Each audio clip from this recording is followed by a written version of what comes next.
Well, we are so happy to be here. We're gonna just give folks a moment while they come on in to take a look at that. We're gonna have our first slide come on up here when our production folks are able to do that.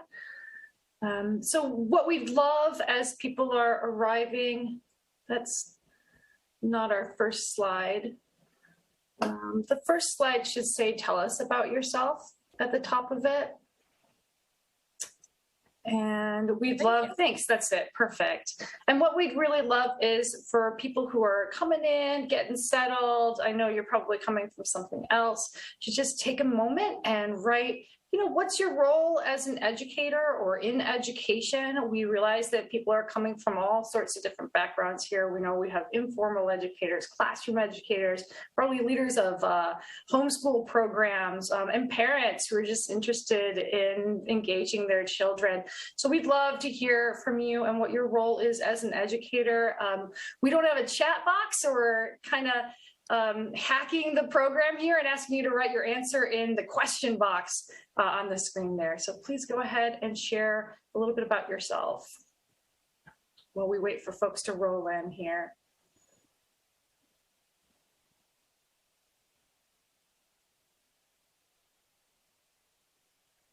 And thanks so much for joining us, everyone. I'm Karen, and this is Mary, and we'll be your speakers for today. And like she said, we'll start in just a minute, but feel free to tell us who you are and what you teach, or if you're excited to learn something special today, let us know.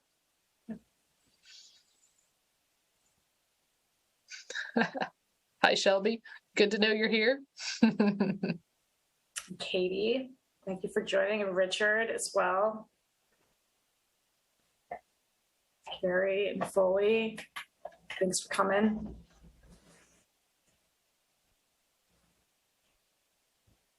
We're going to give it about 2 minutes and then go ahead and get started. How's that sound, Karen? Yeah, I'd say a minute or two. That sounds good. Yeah. And thank you all for joining us wherever you're coming from across the U.S. Welcome, Natasha and Lottie. Grace, thanks for coming.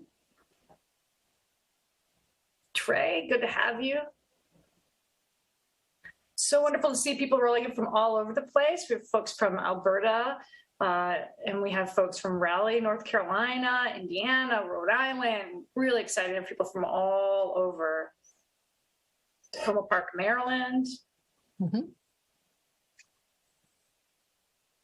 Deerfield, Illinois. Shout out to Deerfield for sure.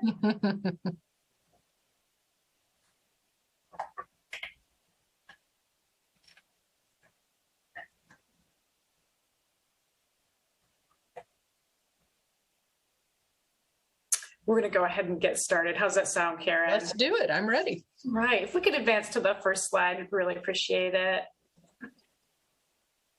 We can go ahead to the next slide too, please.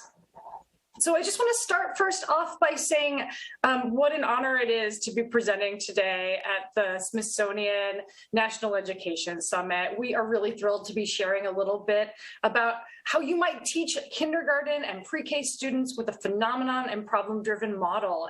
Now, if at any time throughout the presentation you have any questions, please don't hesitate to write them in the questions bar. And then at the end of the presentation, we'll leave some time for questions and answers with the group.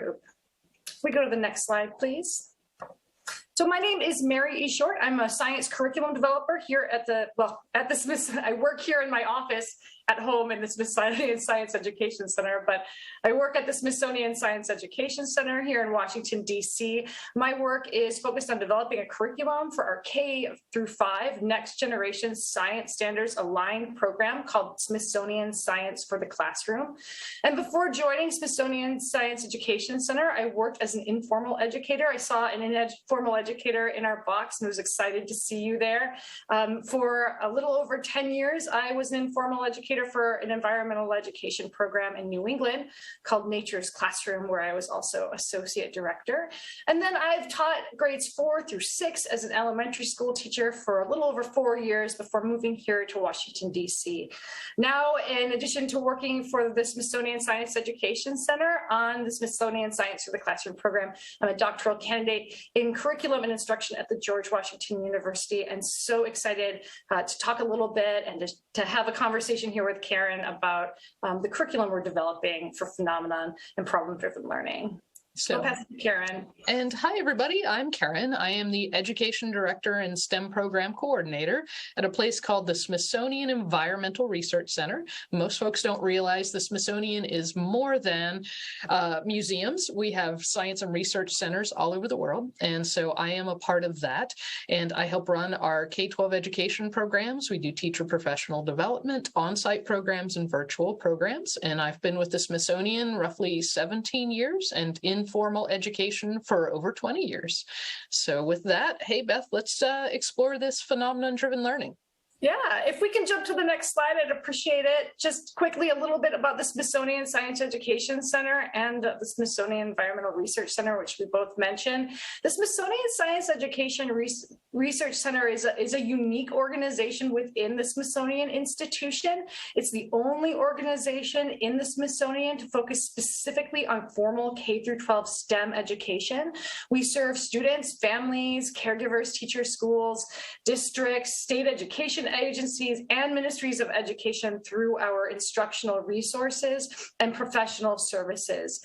In addition to our programming that's developed for formal K through 12 education, we offer a range of open source programming for both formal and informal settings, including our Smithsonian for Global Goals program, along with a wide range of freely available digital games, tools, and simulations. The website for the center will be provided at the end of the program, and I hope you check it out and some of those resources that are available to you. Karen? Next. All right. So SERC is a site with Smithsonian Environmental Research Center. It's a lot easier to say SERC. If you can do the next slide for us there. So our research site sits on about 3,000 acres of land on the Chesapeake Bay, which is a living laboratory. It's open to the public. And so we have around 200 scientists and researchers in 20 different research laboratories working here on the Bay, but also around the world. We have the world's longest running CO2 study site for climate change on marshes. We have scientists comparing the health of forests around the world, looking at ocean health, comparing biodiversity. We have students and citizen scientists. And then, of course, our programs here on site where we run field trips and activities focused on the science that our researchers do and giving students and visitors a chance to engage in the same types of learning, same types of research that our scientists do by doing hands-on learning. So next. Yeah, and so in this presentation, we really want to talk about a collaboration that took place between these two units at the Smithsonian Science Education Center and the Smithsonian Environmental Research Center. And as part of the development, there was part of the development of a phenomenon-driven kindergarten weather module. So during this collaboration, Karen and I worked to identify real-world phenomenon and problems that are investigated by scientists who are working at SERC and visitors to the center's outdoor education program who also engage in those same practices. We'll begin today by sharing a little bit about this module that we developed, including describing the phenomenon and problem-driven pedagogy. And we want to walk you through a 3-lesson series that can be found in our kindergarten weather module, which is entitled, How Can We Be Ready for the Weather? And then after that, we'll talk about how educators can use locally relevant phenomenon and problems to support student sense-making. And then finally, we really want to ground that in the practices that you all probably use all the time by sharing some examples of what this looks like in practice. After the presentation, you'll receive a fully developed set of lessons via email that we hope you go ahead and implement in your classes as well, and with wherever you teach. So in addition to the lesson sample, this is a little something that you should know as well.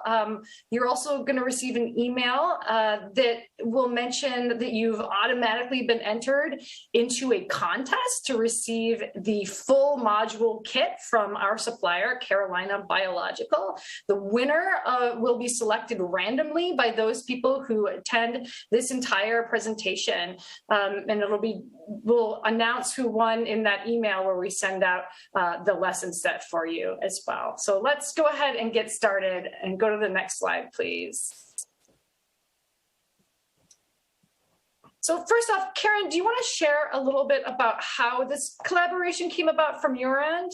Sure. Like I mentioned earlier, we have world-class scientists who are looking at things like climate change, the Anthropocene, or the period of human impacts on the land, and providing data and information and science to help policymakers and members of the community make good decisions about how to help the environment and how to make good decisions for moving forward in the future.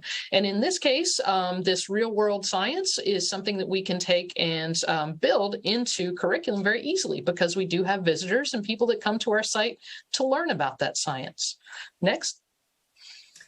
Yeah, and so as I mentioned, I was developing a kindergarten weather module, and this was back in 2019, which feels like a very long time ago, even though it was only 3 years. And I was beginning work on this kindergarten weather module, how can we be ready for the weather, which, as I mentioned, is currently available for purchase through the Carolina Biological Supply Company. Now, the central aim of this module's development was to ground the students' learning in real-world science and observable events. And as Karen mentioned, at CERC, there's a range of weather and climate research taking place. In fact, they have an enormous weather tower. And initially, I reached out to them because I wanted to feature this weather tower in the module.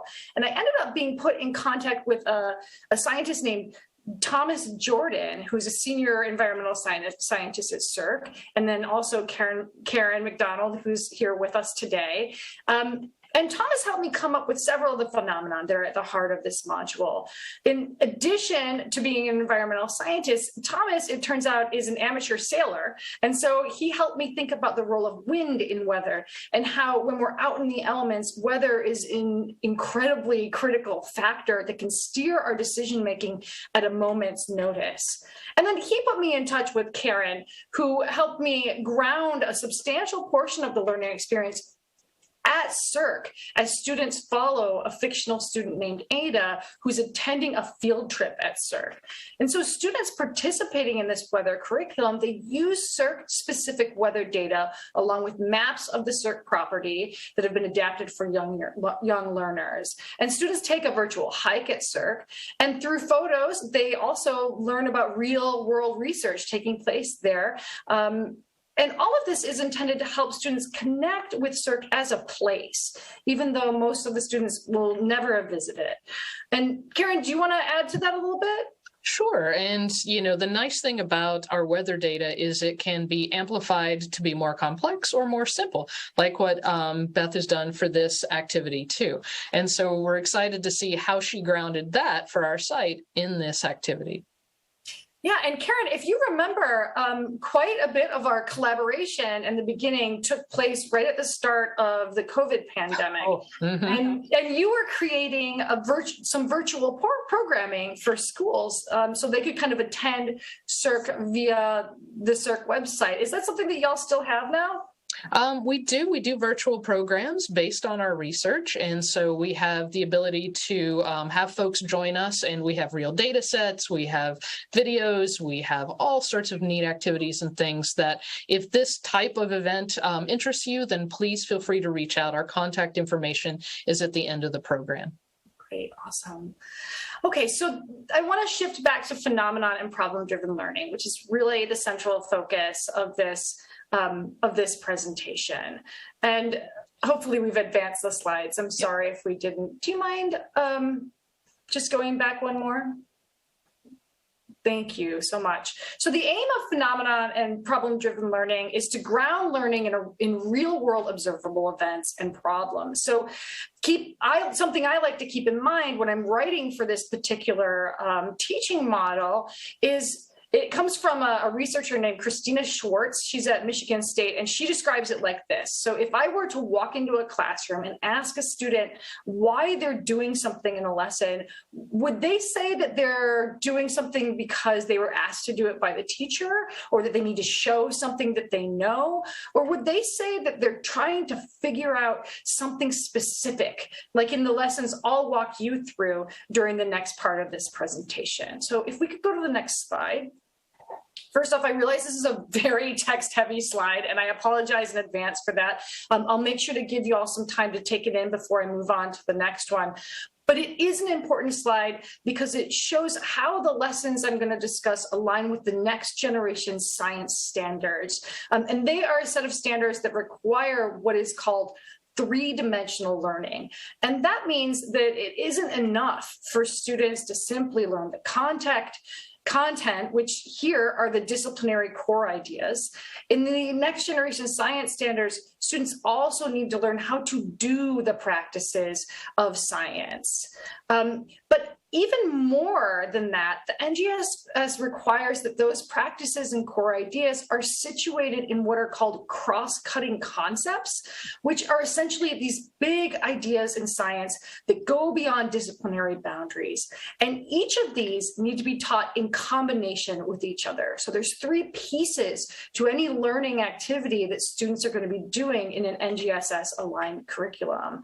Then Karen, you all work on the practices a lot where you are too as well, right?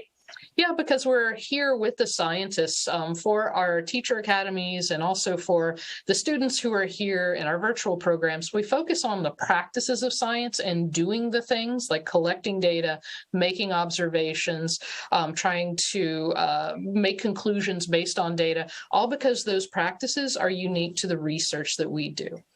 And so we tend to focus on that for our lessons. Yeah, absolutely. Which is great because you're really reflecting the work of science, right? Mm-hmm. Doing the science as they learn about the place. So in this lesson set that we're going to get to, I would love for all of you to just be on the lookout for how these three dimensions come together in the work the students are doing. How are they using their knowledge of weather and what it's made up of, and how people observe it to develop a model or to construct an explanation or to develop questions that they can use to learn more, and perhaps even build a better explanation at that point. And how do these activities relate to figuring out what caused the phenomenon and how they can determine a cause through an investigation? I'm going to leave it for just a second so everybody can really take in that slide and all that text. And I would say, even if you don't have NGSS in your state or where you are, your province, a lot of the fundamentals still apply across many different curriculums. And so, you may not have NGSS there, but it's still very applicable to the problem solving and critical thinking. Absolutely. If we could go to the next slide, please. Okay, so our first phenomenon in this set of lessons, and this is the set that you'll be receiving following this presentation. There are 3 lessons to it. And I really hope you're able to implement them in your classroom. It begins with this phenomenon, which is a pole that's wet on one side and dry on the other. And this phenomenon is presented to students through the image that you're looking at right now. And we know from research, and I'm sure many of you know from your own experience with students and in classrooms, that when you present students with an interesting phenomenon or a question or a mystery like this, they want to offer an explanation right away. There's this real urge to explain and make sense of something quickly from young learners. So in this lesson set, we really leverage that by first and foremost asking students to share some initial thoughts about what they think could have caused this. And then what we want to do is we want to push students just a little bit to share an observation, either from the image that they have presented for them or from their own life experience that could support that initial explanation. If we could go to the next slide, please. And so we call these initial explanations initial ideas. And over the course of these 3 lessons, we're going to revisit and revise them as students learn more and more. So for example, one really common initial idea that we found in our field testing is that a student would suggest that the pole got wet because a car drove through a puddle and splashed the pole on one side. And this is, I think, an entirely reasonable idea. But what's important here isn't whether or not the idea is the correct explanation for the phenomenon, it's whether it is supported with evidence from an observation. And in this example, the street looks wet. So sure, water from the road could have sprayed or splashed the pole. And this is what I like to think of as a good wrong answer. It's a supported wrong answer with reasoning behind it. And in this teaching model, we try not to begin by correcting students. The goal of this initial activity is to generate lots of ideas about how this could have happened. And as many of you know, when we're teaching students in this age range, once you get their minds going, all sorts of ideas will begin to be brought forth. Karen, did you have something you wanted to add? No, I just think that storytelling is critical for students, and this is where they try to explain the world through stories and ideas. And I love this as a real world thing, because even I looked at it and I'm like, wait, what is the story here too? I had a challenge with it, so. Yeah, definitely. If we could go to the next slide, please. Yeah, so once the students have kind of offered all these explanations for this phenomenon, and again, we want to have a lot of them. We want some of them to contradict each other. But then students are given a little more information. And in this case, in these lessons, the information they're given are 2 examples of the same phenomenon occurring in a different context that would contradict potentially some of those ideas. So for example, here you see this phenomenon, but it's on a tree. It's not on a pole next to a road. And as students may have pointed out, it's unlikely that in this example, a car splashed the tree. In another example, the phenomenon is found in the woods where children in ponchos can be seen in the background. So this new information that students receive, it presses them to just think a little bit deeper and generate alternate explanations, maybe activating some other experience that they have that they can draw on as they try to figure that out. And they also have a new set of a new opportunity to make some observations of details that they notice here as they begin to rethink what might have caused this phenomenon to happen. And can we go to the next slide, please? And those observations are recorded on a chart paper. In fact, it's a T-chart that we use, which it's called that because of the shape. And so they're recorded there. And then what we do is we ask students to look at these observations and draw on them and think about what are some questions that we might ask that can help us investigate this phenomenon, that those observations will sort of lead us to. And then if we could go to the next slide, please. Thanks. And once they have their questions, the students are going to be asked to share some experience. And this is where, like what Karen mentioned, this storytelling really comes in. We want students to share these stories. And as you know, if you teach this age range, they love to share these stories from their life and their experiences about different combinations of weather. If we could go back a slide, I'd appreciate it. Thank you so much.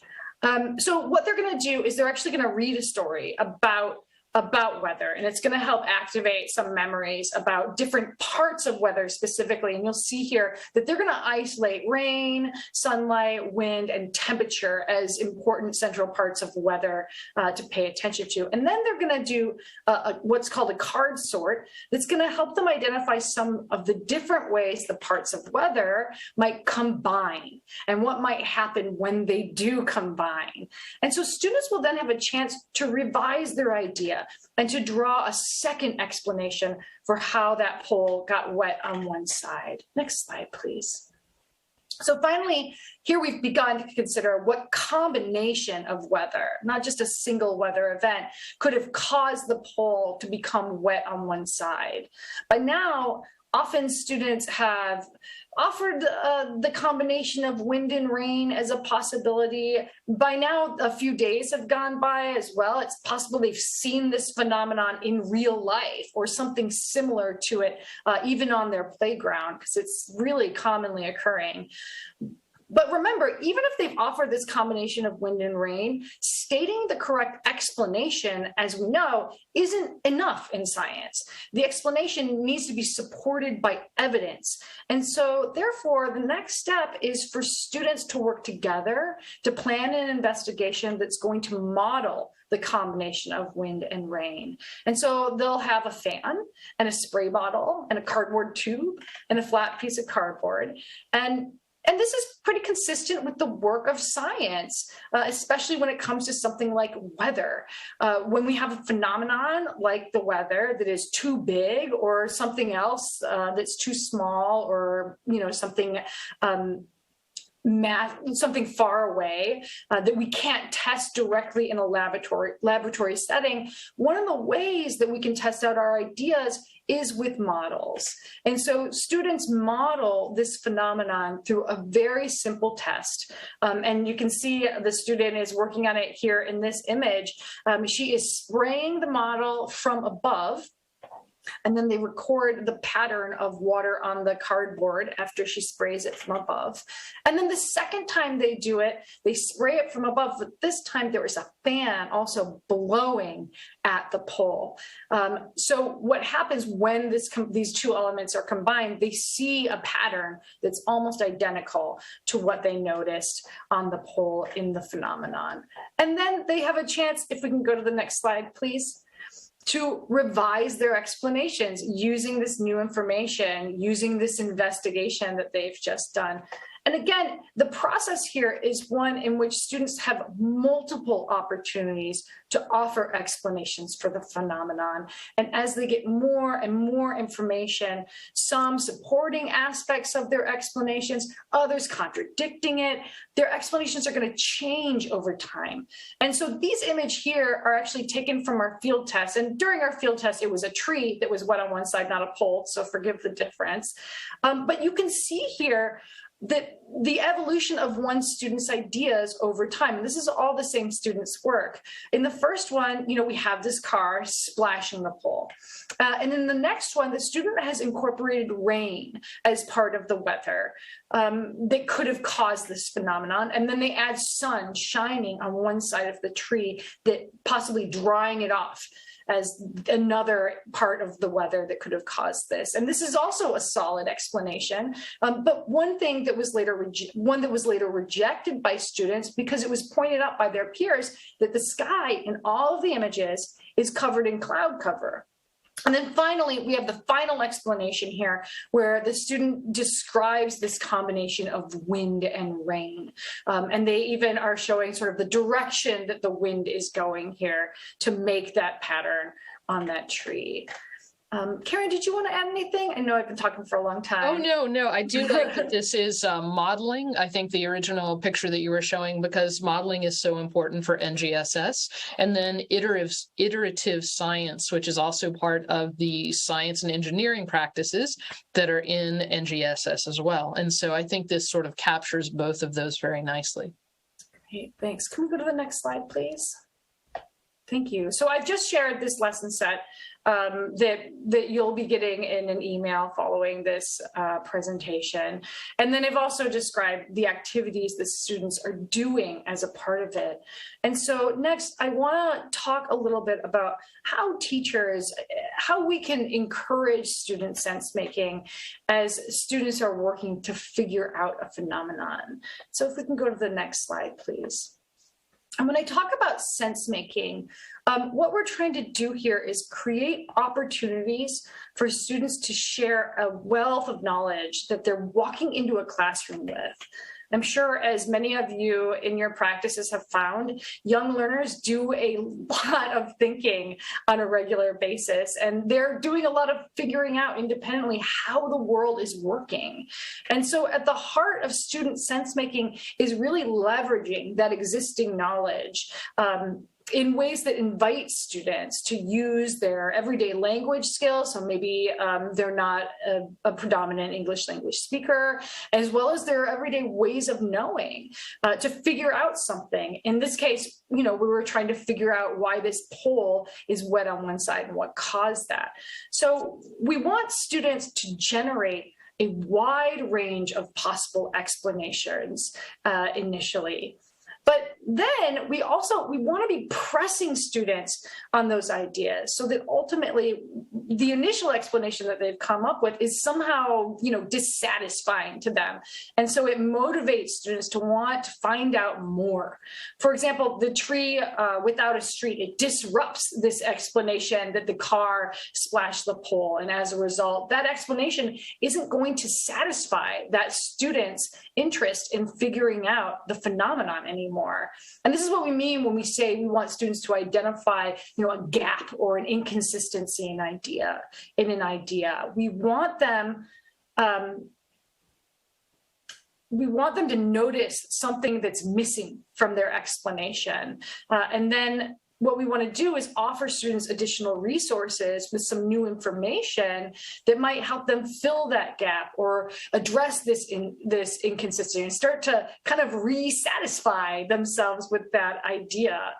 And so from there, students get a chance to revise these explanations, now incorporating that new information, trying to address those issues. And this process is iterative, as Karen mentioned earlier. But I do understand, it depends on the amount of time that you have. Time, I remember from my time teaching in a classroom was absolutely one of the greatest challenges that I was always working on.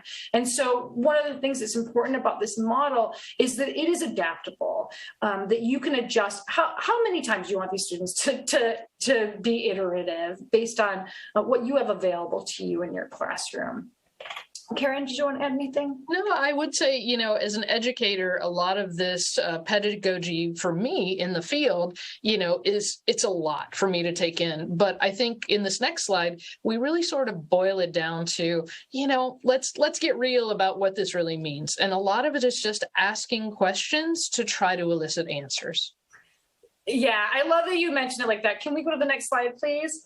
And that's exactly the point. Like, how do we do this? We have this term, sense making, and I've seen teachers sort of get this look on their face, like, oh, not another thing we have to learn, another fancy pedagogy word. But it's not anything different than I think what a lot of teachers are already intuitively doing.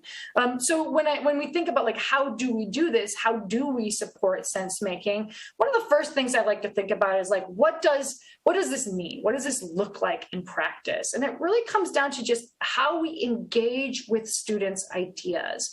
Where do we press students to think deeper? And how can we help students pull together ideas from different observations and sources themselves? And how can we help them combine those ideas with those of their classmates? And this process of engaging with ideas genuinely, rather than just evaluating or indicating an answer is incorrect, even as subtly as possible, and then redirecting students towards a more correct answer, we're moving away from that. And trying to do work that is really more reflective of how scientists are often engaging in discourse about something they're trying to understand. Did you want to build on that, Karen? No, I do think, you're mentioning we're going to leverage what they know, look for that background, see if they have any misconceptions.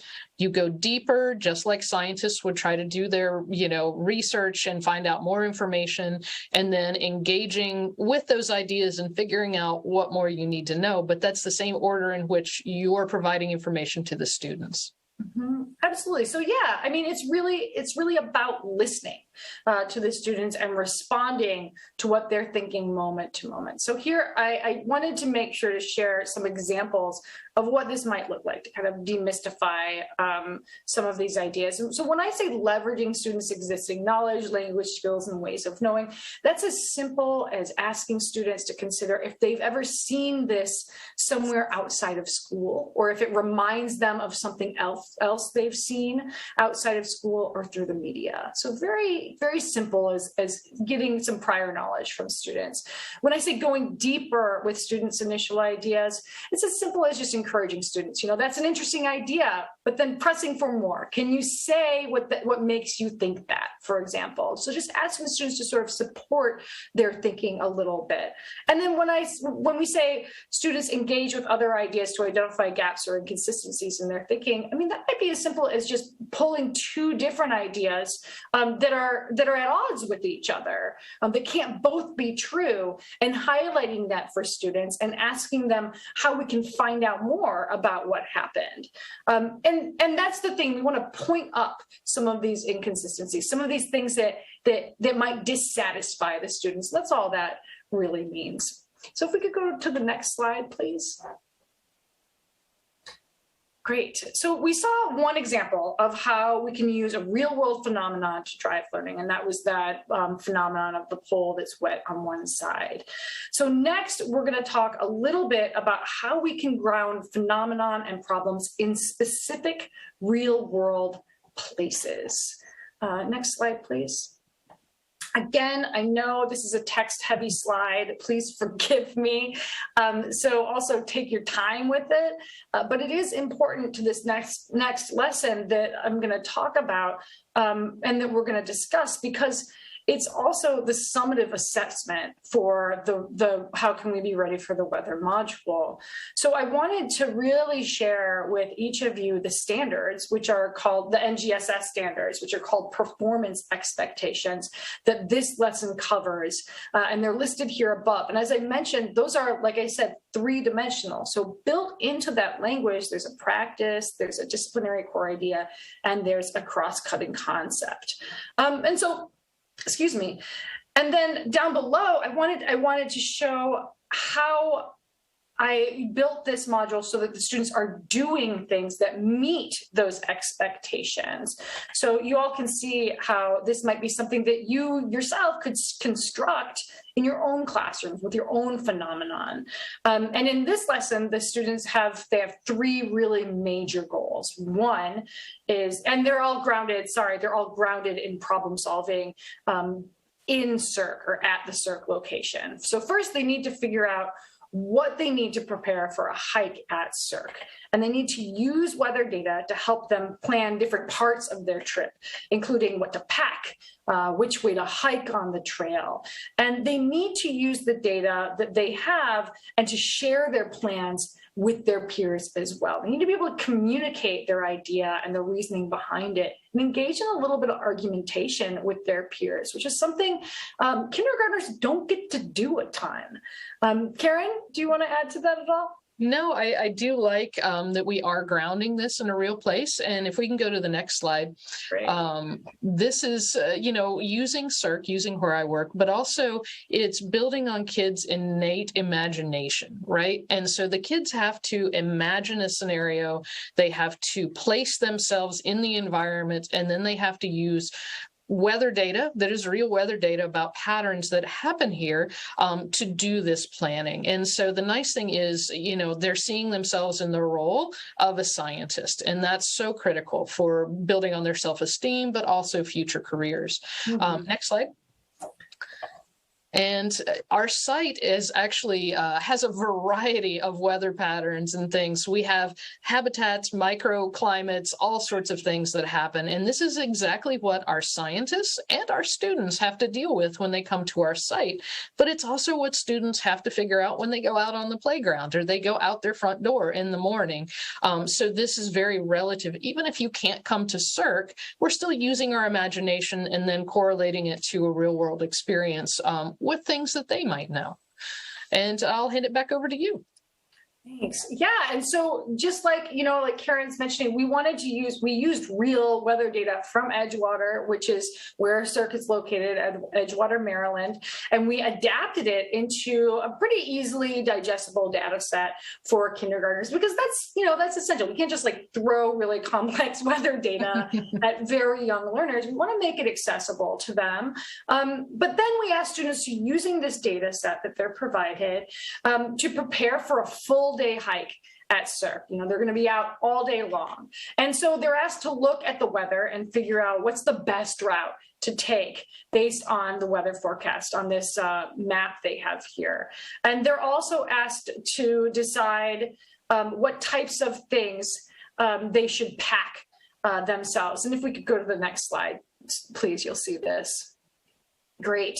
They're also asked to decide what types of things they should pack with them to keep themselves safe and comfortable out on their hike. And that includes things like water bottles and rain gear, a lunch, a hat, to protect themselves from the sun, and a lot more. And students need to use this data in order to support the reasoning behind each item that they choose. And then, you'll see the map there that they're given, and they use that and the different symbols along the course of the hike, along with the forecast data, to decide which direction should their group hike on this trail so that they have a place for lunch and protection from the elements were there to be inclement weather. And I want to just clarify here a little bit too, that this lesson doesn't really have hard and fast correct answers. There's no answer key for teachers at the end of this. The aim here is that any decision the students make needs to be supported by the data they have been given. And as a result, the students need to work together to form a concrete series of solutions for potential problems. And then they need to be able to communicate them well with their peers. Yeah, and Mary, I would also throw in that, we're having some questions in the chat about, I don't have a lot of resources or supplies where we can do this. And in the next slide, we're going to actually talk about trying to figure out some phenomenon in your community that you can do this with without having to have all of this. Now, we're going to be providing this to you through the email, so you will get all of the information. But let's go to the next slide and kind of think about how, let's say we don't have all these supplies and things. How can we pick a location where we are and then do something exactly what has been written into this curriculum? So, to start, let's just kind of think about where you are right now and think about something you see every day. Right? You walk out your front door, you walk out the school door. What is something you or a child might observe? So put that into the Q&A. And while we're doing that, Beth is going to talk about some examples that we have. Yeah, while we set this lesson set at CERC, mostly because it's nationally distributed, and we wanted sort of this like central place that we could help students feel a sense of place with, no matter where they are. And this land, it's a Smithsonian Environmental Research Center. In some ways, it's all of our land. In some ways, it's all of our laboratory, and so we wanted students to feel a sense of connection with it. But then there are lots of places where you live and they don't require a forest or an estuary like CERC has in order to be the site of phenomenon and problems. So I just wonder, does your school have a blacktop that shows evidence of erosion periodically? That's a great phenomenon, especially for early learning or for kindergartners. Have you ever had a plant potted outside and you notice an oak tree, like a baby oak tree growing in it, but there are no oak trees nearby? So how on earth did that get there? That's a great phenomenon that students could investigate as well. Did a storm drain back up and flood into the street? That's something students could look into. Did you notice a snowman on the playground that melted during the day, but then it froze again at night? Or one of my favorite ones that I hear from students is, there are puddles on your schoolyard and then they dry up, but where did that water go? Like, these are all very simple, very basic phenomena that can be in an incredibly built environment, like an urban setting, or also a very, nature-based, more rural environment. They're pretty universal. So I encourage you, hopefully we're seeing some come in through the some answers come in on some ideas for phenomena in your local communities. And Beth, one thing I would throw out there, some folks are asking, you know, are you giving the students this weather data or did they collect it on their own? Now, in this case, for our curriculum, we gave it to them because we had it already collected, but we did it in symbols. With your own place and your own phenomenon. I've seen teachers use colors for different weathers. And so they've made a tree with leaves that represent each day of the week and the month, and they use a different color. And then over time, they look at the pattern for the seasons, or you can have them use those larger symbols to gather data over a period of time that might support that phenomenon. Yeah, definitely. Peggy offered an idea, and that was that children could see ants gathered along a crack in the sidewalk. And I love this one because there's actually a lot to that. There's the little pieces of sand that the ants are moving, like they're really changing their environment. That's a great one. I'll keep watching to see as they come in, but I want to move on so we have time for questions at the end. We are almost out of time now. If we could go to the next slide, please. Excellent. So just to quickly review, if we can go to the next slide. I began this presentation by walking you through a 3-lesson phenomenon-driven set that shows you firsthand how the lessons are designed to encourage students to iteratively build an explanation by integrating new information with existing knowledge. Then I took us a little deeper in describing what we mean when we use the term sense-making and what supporting student sense-making looks like. We discussed how we've tried to ground this curriculum that is distributed nationwide in a specific place, and Karen talked a little bit about SERC to give a little bit of a better sense why that is and how we've done that, and how we wanted to emphasize how this learning connects to the real world. And then finally, we considered together some possible ideas for using phenomenon or problems that are found in your local community, schoolyard, or school building, for which you came up with some really great examples. You know, Valerie is mentioning that they have a circular driveway and lawn, and sometimes there's mushrooms and birds and squirrels, and they have a flowering tree. So she has this great opportunity for like looking at how all of these different organisms are related to each other in an ecosystem in this tiny place, which is pretty magical. And then finally, I just want to remind you to keep an eye on your email. There'll be a PDF that will come out to you with the 3 lessons that I shared with you earlier on, that phenomenon piece about the pole that's wet on one side. And then also make sure to check and see if you're the winner of the entire module kit for use in your classroom, school, or homeschool group. Right, and someone did ask if the recording of this talk will be available. Yes, they will be made available online once they've been processed, so these will be available to you, and I'm sure they will send out a notification. And then was there anything else, Mary, that we wanted to add in, or should we take some questions? Yeah, the next slide, if you could go there, is just some questions. We're watching the questions right now, and we'd love to take some time to answer them. Let's see. Oh, yes. She asked somebody asked, how do we access CERC's virtual field trips? And I believe that you've been provided that. And also, if you were to go to the next slide, please, you'll see right there, you can see the website down there you can see Karen's email address there, and you can reach out to her to get some information. And we're on the web. So if you look up Smithsonian Environmental Research Center, our education tab, you can reach out to me. We also have some laboratories and recordings and activities in the Smithsonian Learning Lab for CERC. And so I can send you those links, or you can look up Smithsonian Learning Lab and search for CERC. Another question here is that this phenomenon-driven model is a little different than what maybe you learned in your initial teacher training program, when you went to school to become an educator, or than what you're used to using in your classroom. And they wondered if there are any professional development opportunities for learning how to do this kind of teaching. And I really urge people to go to the NSTA's website, that's the National Science Teachers Association. Association, and just look for phenomenon-driven learning. They actually have quite a few resources on there. They have ideas for different phenomenon. They have different examples of how you can combine aspects of the NGSS to develop something on your own, which is always tricky. So you want those. I know I use those resources on a regular basis.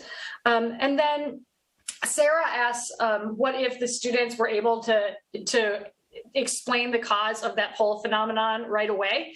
And I always love that question because it happens. You know, you have that one super smart little booger that just figures it out right off the bat, and that's great. You know, you want that.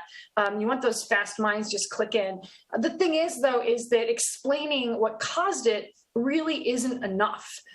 Being able to support it with data and evidence is central to having a strong explanation in science.